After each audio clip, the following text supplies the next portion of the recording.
My name is Emily, and I am John's wife. Originally, it was supposed to be my sister Sophia who married John. However, on the eve of their wedding, Sophia encountered some trouble because of me. Such a person was not allowed to marry into the John family. Therefore, I became the bride instead. Sophia resented me for what happened, and John resented me too. This marriage was John's way of getting back at me. After 8 years of love, he would rather have my sister carry his child than me. It was time for me to let go. Emily, you're at work as expected. Great! Can you help me set up a file? John wants me to have the baby at your hospital. That's not something to boast about. Sophia lifted her chin arrogantly, her eyes full of provocation. Are you jealous that I'm carrying John's child? The intense heartache made it hard for me to breathe. I tried to calm my emotions. Then you can shout it out loud, let everyone hear how the other woman is provoking the legitimate wife. Don't be smug. John is going to divorce you. In love, the one who isn't loved is the third wheel. Only someone like you would say such a cliché line. Sophia wanted to say more, but her expression changed. She grabbed her phone and quickly walked out the door. Stop calling me. It was just that one time. I'm pregnant, but this child isn't yours, and the child will never call you Dad. Was she not talking to John? Had John been deceived? My first thought was to tell him what I had overheard. But then I realized even if I told John, he wouldn't believe me. When I returned to the home John and I had shared for 3 years, he wasn't there. On the coffee table in the living room was a printed divorce agreement. I decided not to sign the papers. I opened the divorce agreement. John was quite generous. He left me the villa and gave me a sum of money. This made me even more reluctant to see him deceived. The door opened and John walked in. Hurry up and sign. Sophia can't wait any longer. She'll have to wait until after Grandpa's birthday. I placed the divorce agreement back on the coffee table, holding back the urge to tell John about Sophia's phone call. Unless you want Grandpa to know now that you're jumping between two sisters? You better not play any tricks. Delaying won't work on me. Our marriage is just a temporary arrangement. I understand. I knew John hated me. I just wanted to prove that Sophia's child wasn't his. Deep down, I also hoped that in a few months, John would see my sincerity and truly be with me, and we could have a child of our own. John slammed the door as he left. A wave of nausea hit me, and I rushed to the bathroom. I felt the bile rising but couldn't throw up. Suddenly, I remembered something and took out a pregnancy test. Seeing the 2 red lines gradually appear, I covered my mouth and cried. If John knew I was pregnant, would he still treat me this way? The tension in the room was palpable as John faced Emily, his eyes dark with determination. Unless you want Grandpa to know now that you're jumping between two sisters? You better not play any tricks. Delaying won't work on me. Emily already knew he had no feelings for her. Holding back her heartache, she forced a smile. Our marriage is just a temporary arrangement. I understand. She knew John hated her. She just wanted to prove that Sophia's child wasn't his. Deep down, she also hoped that in a few months, John would see her sincerity and truly be with her, and they could have a child of their own. John slammed the door as he left. A wave of nausea hit Emily, and she rushed to the bathroom. She felt the bile rising but couldn't throw up. Suddenly, she remembered something and took out a pregnancy test. Seeing the two red lines gradually appear, she covered her mouth and cried. If John knew I was expecting, would he still treat me this way? Instead of the expected pain, I fell into a warm embrace. Emily, are you okay?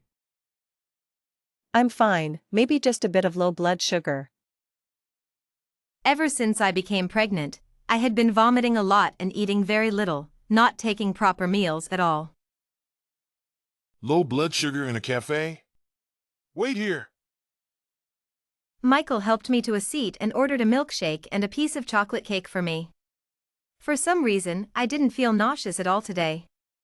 After drinking the milkshake, I felt much better. Michael, what are you doing here? I work nearby and often come here. I didn't expect to see you today, along with your sister and John. My heart skipped a beat, and I looked at him with bright eyes. Can you prove I didn't push my sister? Michael's gaze faltered. The hope that had just ignited in me gradually dimmed. It's okay if you didn't see it. Anyway, John was going to divorce me. Now, I was just holding on, pretending not to agree to the divorce, still harboring some hope in my heart. When I got home, I was a bit disoriented, but John stormed in, dragging me. How could you be so cruel? Pushing Sophia was bad enough, but giving her medication? Are you crazy? I'm just a radiologist. How could I prescribe medication? I struggled hard. Sophia is in critical condition now. If anything happens to her child, you'll pay for it. He forcefully dragged me to the hospital. Sophia had just taken a fall. She wasn't made of clay, how could she be in critical condition? And I hadn't given her any medication. John clearly wasn't listening to my explanations. You better hope she and the baby are okay. Even if I did push her, she was fine when she left.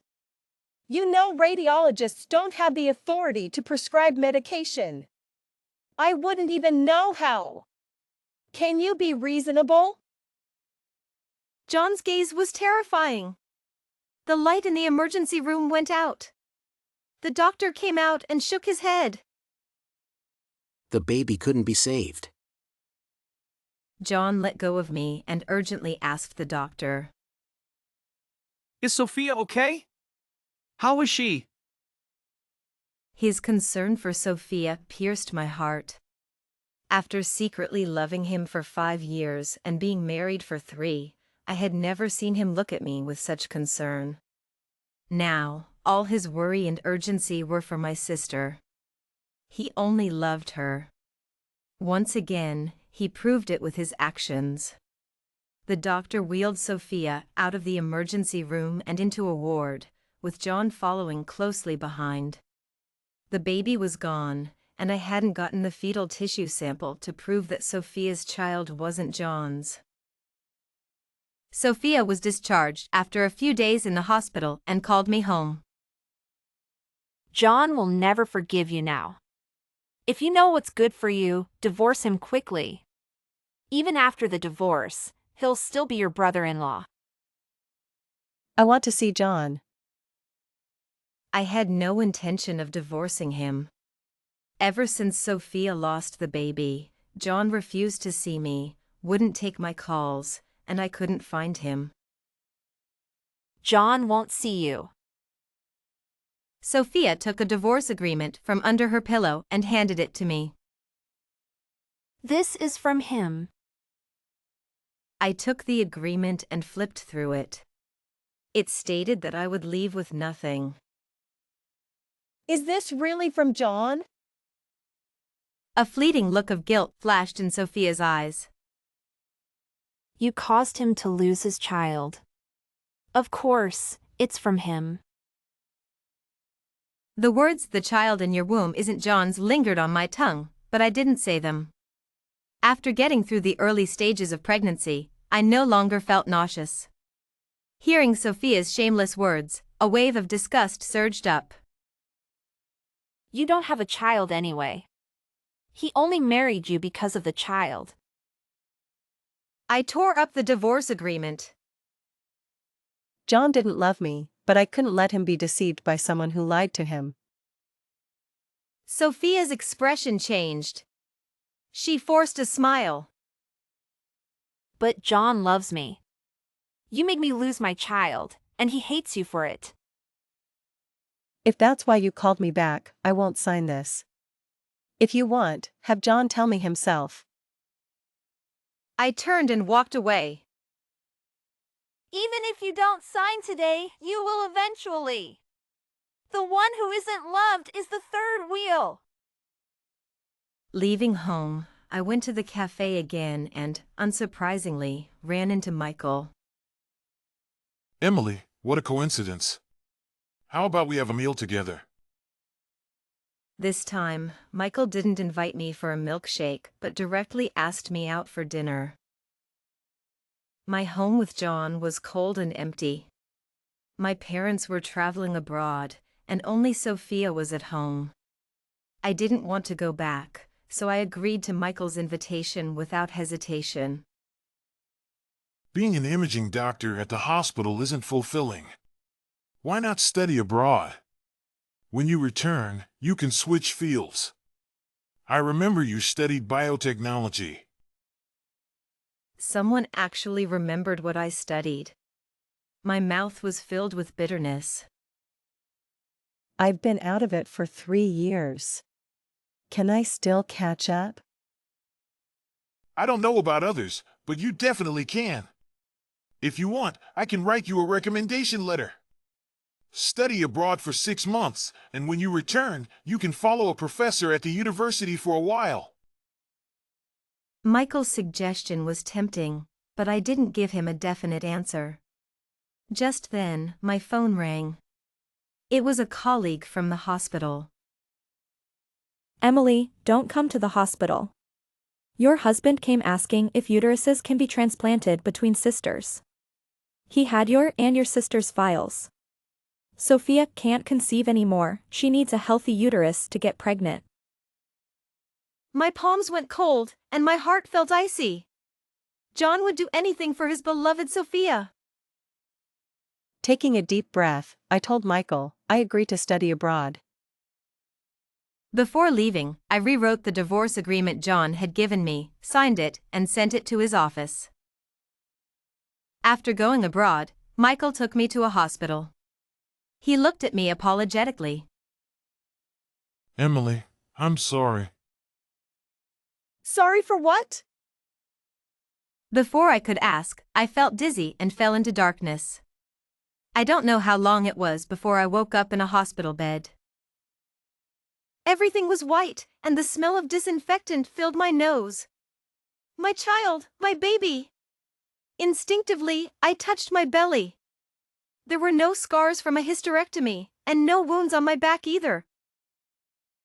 The door creaked open, and Michael walked in with a lunchbox. Emily, you're awake? What did you do to me? My throat was sore, and my voice was hoarse. Michael sat by the bed, avoiding my gaze. Your sister wanted me to change your appearance and damage your vocal cords. And what else? I asked, enduring the pain in my throat, staring at him intently. What else did my sister want you to do? Keep you abroad for 6 months before letting you return. That's all, really. Don't worry, I'll take care of you. Michael reached out to hold my hand. I tried to pull away but couldn't. What about John? Are they getting married? No, but they're about to get engaged. They plan to marry within 6 months. Just stay abroad and wait. You'll be able to return then. Without John, what did it matter if my appearance and voice were ruined? As long as my child was safe. John's face darkened, his voice cold and unforgiving. Unless you want Grandpa to know now that you're jumping between two sisters, you better not play any tricks. Delaying won't work on me. I already knew he had no feelings for me. Holding back my heartache, I forced a smile. Our marriage is just a temporary arrangement. I understand. I knew John hated me. I just wanted to prove that Sophia's child wasn't his. Deep down, I hoped that in a few months, John would see my sincerity, and we could have a child of our own. John slammed the door as he left. A wave of nausea hit me, and I rushed to the bathroom. I felt the bile rising but couldn't throw up. Suddenly, I remembered something and took out a pregnancy test. Seeing the 2 red lines gradually appear, I covered my mouth and cried. If John knew I was expecting, would he still treat me this way? Wait, my face isn't the same as before. How did John recognize me? The seawater surrounded me from all directions, and John and Michael disappeared from my sight. When I woke up from unconsciousness, I was already lying in a hospital bed. Sophia was sitting by the bed, her gaze fixed on my belly. Why are you here? Why wouldn't I be here? You're really something, making 2 men fall into the sea for you, and now they're both unconscious. How is Michael? I wanted to ask about John, but Michael was innocently pushed off the boat by John. He's not in any immediate danger, just hasn't woken up yet. But your brother-in-law's health isn't good. What happened to him? Why are both of them still unconscious? The doctor said his kidney has issues and needs a transplant. If he really needs it, you wouldn't just stand by and do nothing, would you? My blood type is the same as John's. I have 2 kidneys, I'll give one to my brother-in-law. I won't ignore him. Sophia smiled with satisfaction. Then take good care of yourself. Michael likes you so much, he'll take good care of you and the baby. I won't treat you badly either. Where is Michael's room? Can I see him? Of course, but he's still unconscious. When he gets better, you should get married soon. With that, she left. I asked the doctor where John and Michael's rooms were. The doctor told me John had been transferred to another hospital, and Michael was still unconscious. Michael hadn't woken up, and John wasn't here. I wanted to know how he recognized me, but I couldn't ask. I touched my face, feeling lost as I looked at the unconscious Michael. After a few days in the hospital, I returned home. Sophia was also at home, dressed to the nines, descending the stairs elegantly. I'm going out on a date with your brother-in-law. You'll be fine alone, right? No problem. Whether I was married or not, this was still my home. I was watching TV at home when the door opened, and several people rushed in, covering my mouth and dragging me into a car. After that, I knew nothing.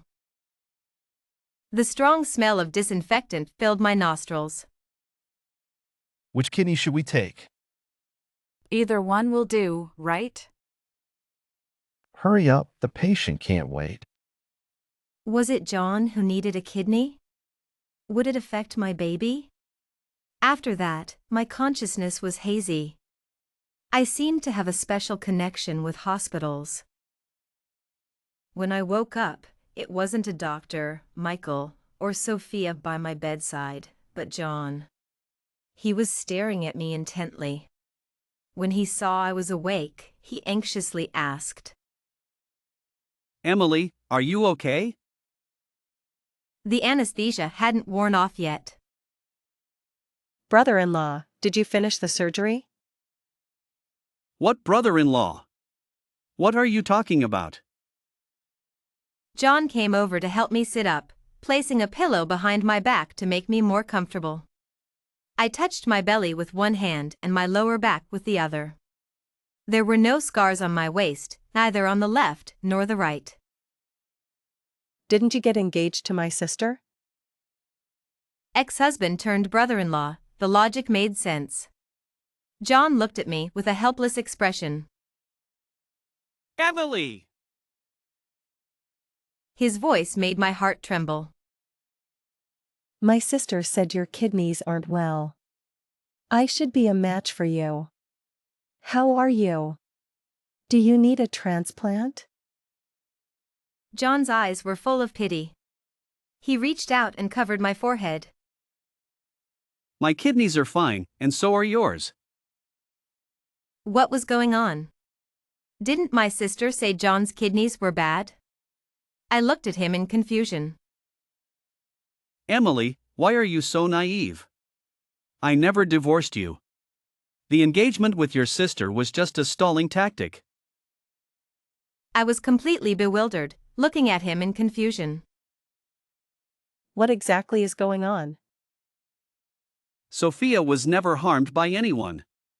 She went out to have fun and got hurt, so she made up this excuse to make you feel guilty and to get back with me.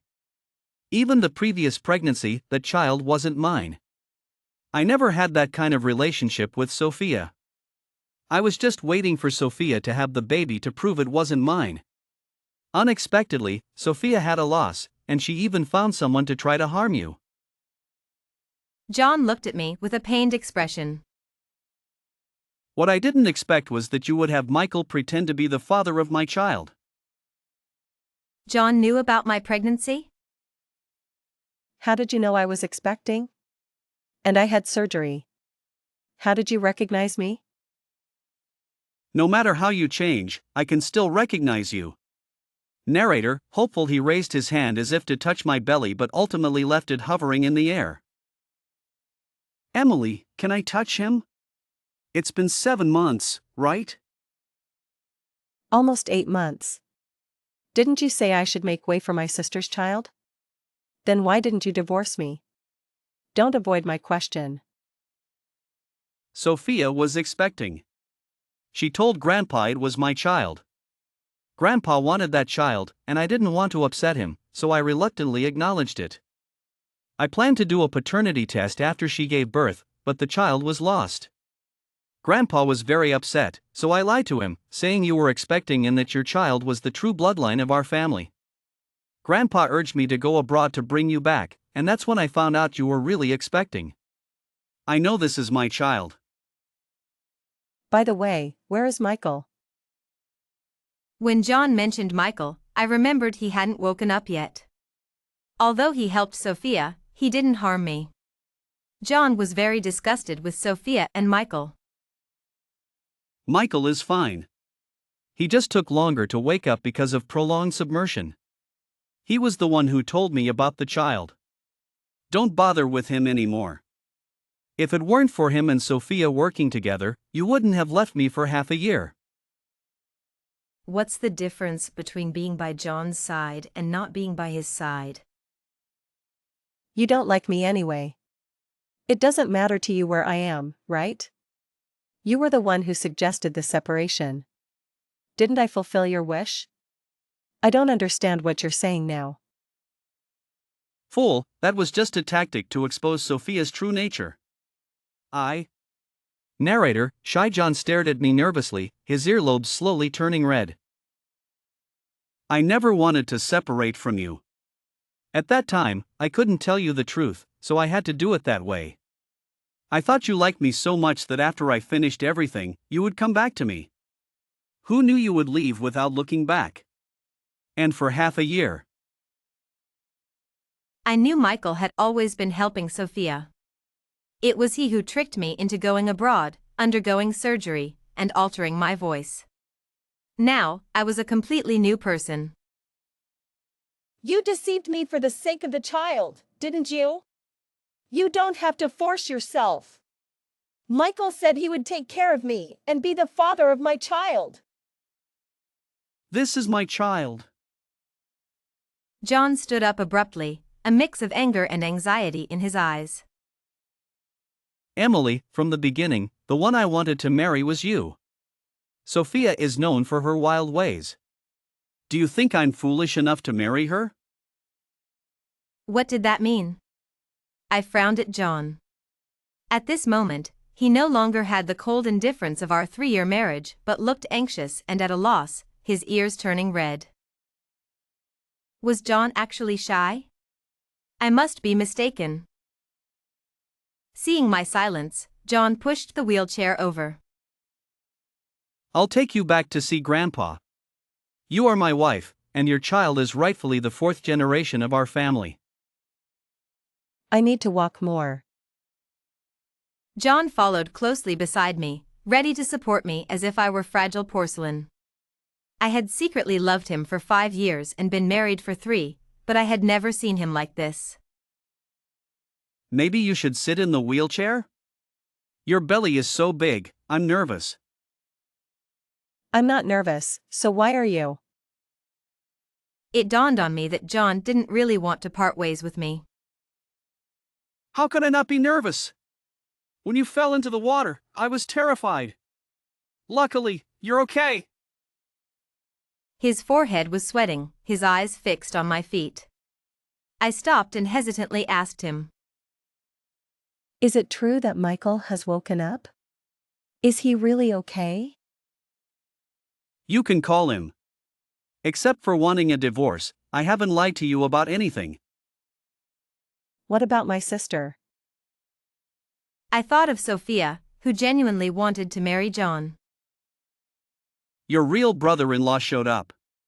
He told me she wanted to use his child to marry into our family. He said Sophia's situation was caused deliberately to make me think you were a malicious person. Now, they're still entangled, and Sophia won't be causing trouble about marrying me anymore. So John had known all along that Sophia's child wasn't his. I knew her child wasn't yours, but I had no proof. You're such a fool. I pretended to be indifferent to drive you away, planning to bring you back once I handled everything. Who knew you'd go behind my back and find another father for my child? I thought we were separated. After sending the papers, Michael told me about John and Sophia's engagement and their plan. I hadn't expected Michael to deceive me entirely. As I walked out, Michael was also leaving. John's demeanor instantly turned cold upon seeing him. Emily. Emily is not for you to call. I've told her everything about your deceit. You should know Emily hates being lied to. Michael, do you need something? Michael seemed to want to say something, but seeing my attitude, he hesitated. I'm leaving the country and won't be coming back. I came to say goodbye. Say your goodbyes quickly. My grandpa is eager to see his granddaughter-in-law and doesn't have time to wait for your nonsense. Emily, whether you believe it or not, I never meant to harm you. Sophia knows you're expecting. Be careful with your child. I'll protect my child myself. Once in the car, I asked him. At this point, what does Sophia want with my child? Of course, she wants to use the child to force a marriage with me. But she won't have that chance anymore.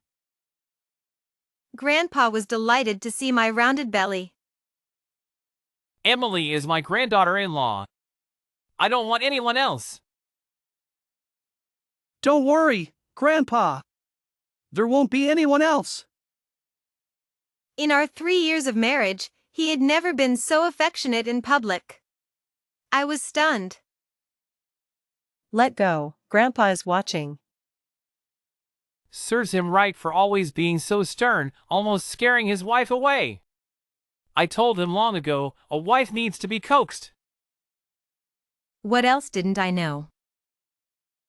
What else don't I know? Only you, this fool, didn't know.